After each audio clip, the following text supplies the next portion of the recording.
Good morning everyone.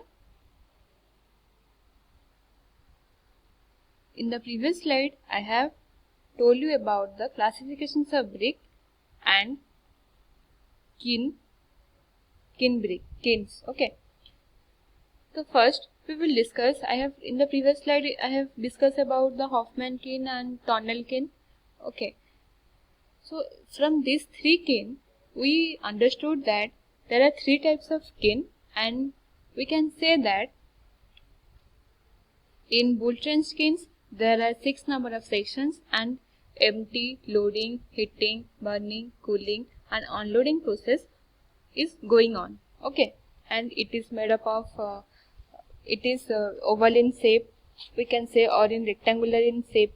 Okay, and it has two movable chimneys, and each chamber is divided into 12 parts so that the two number of cycles of burning can take place easily for the productions of large bricks. Okay. Next we can say also the kiln. In this arrangement, it allows the preheating of the bricks, and after that the chamber over which the chimney is placed, and there are six number of sections you can see here. Okay. Next is Hofmann kiln.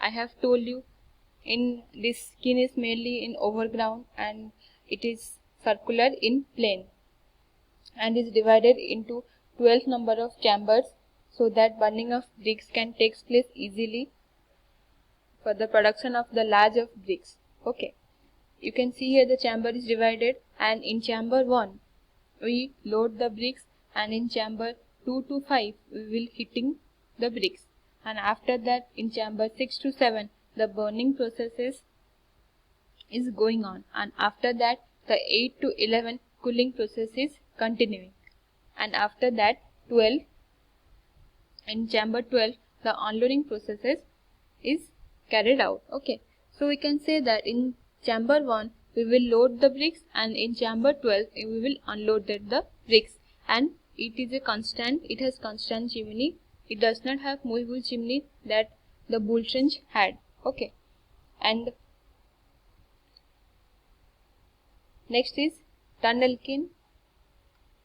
Tunnel kiln, I have told you about this type of a tunnel is similar as type of a Hofmann's or Bultran's kiln, and it is form of either in a rectangular, circular or oval in plan, and it consists of a different stationary zones over which all this process like loading, burning, cooling and unloading is done simultaneously, and after that the bricks are placed either on trolleys or on any belts, and it is passed on the different zones that the bricks would be required. Okay. Next is we have read about classifications of the bricks. Okay. In the classifications of the bricks, we can say the bricks are mainly classified in two types, two categories. Okay. So in classification of bricks there are two types. First is unburnt, or we can say that is also known as sun-dried bricks, and second is burnt bricks.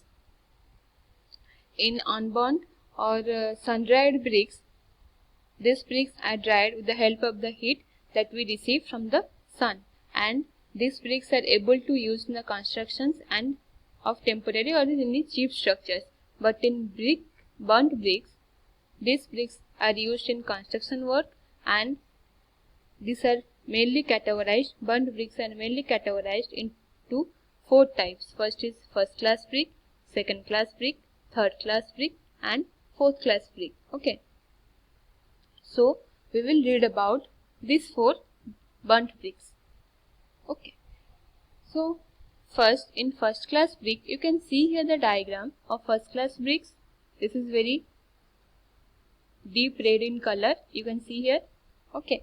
In first class brick, these bricks are thoroughly burnt, or we can say well burnt, and it is regular in shape, and it is of deep red, cherry or copper color. Next is, we can say the surfaces should be smooth and rectangular with parallel, sharp and straight edges and square corners. You can see here the diagram. I have shown you here the diagram. It is of a rectangular and parallel shape, and it is straight edges we have, okay, and it is square corners, okay. And in this first class brick, the compressive strength of this brick we can say is 10.5 Newton per millimeter square, okay. Next, this should be free from cracks, stones, flaws, and should have uniform textures. This should be free from cracks and stones, and it should have uniform texture or shape. Next is no impressions should be left on the brick when the scratch is made by a fingernail. You can see here that in the diagram you can see no impressions or any scratches made on this brick, okay. Next is the fractured surface of the brick should not show lumps of the line. The fractured surface of the bricks should not show the lumps of the line. Okay, next is a metallic or ringing sound should come when the two bricks are struck against each other. Okay, if we struck the two bricks with each other, then a metallic or ringing sound comes, okay. So we can say that it is first class brick, okay. And its uses is the first class bricks are recommended for pointing, exposed facework and masonry structures, flooring and reinforced brickwork, okay. We have read about first class brick. We can say this is a well bond and it is deep red or copper color, and this surface should be smooth, rectangular with parallel, sharp and straight edges and square corners, and it should be free from any cracks or any stones, and it should have uniform textures. There should be no impressions or any scratch made by the fingernail. Next is a metallic or ringing sound when the two bricks strike each other or struck each other, then a metallic or ringing sound is produced, okay. Next, the uses we can say that these bricks are used for pointing, exposed face in masonry structures, flooring and reinforced brickwork, okay. Next is second class brick, okay. In second class brick, these bricks are well bound and irregular in shape and size, okay. You can see here, this I have shown you the bricks.